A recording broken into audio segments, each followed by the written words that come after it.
Doctor, हा HPV virus नेमका येतो कुठून?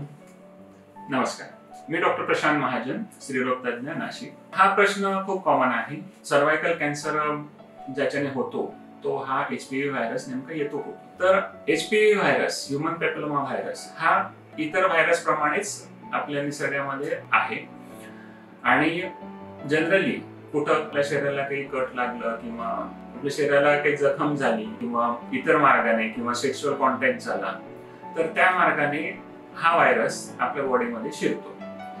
जनरली जी लोक सेक्शुअली ऍक्टिव्ह असतात त्यांच्यामध्ये हा ट्रान्समिट होण्याचं प्रमाण जास्त असतं. म्हणूनच एक महत्वाचं रिझन आहे की जे 9 वर्षापासून मुलींना आपण एचपीव्ही वॅक्सिन रेकमेंड करतो त्याचं मेन कारण हेच आहे की सेक्शुअली ऍक्टिव्ह होण्याच्या आधी प्रोटेक्शन दिलं गेलं पाहिजे. आणि जसं मी मगाशी म्हटलं की हा वातावरणामध्ये फ्रीली संचार करतो एचपीव्ही, तर हा कोणालाही होऊ शकतो. म्हणजे मुलींनाच फक्त एचपीव्ही इन्फेक्शन होतं असं नाही, तर मुलांनाही होतं आणि मुलांमध्ये त्याचे सिम्पटम्स वेगळे असतात.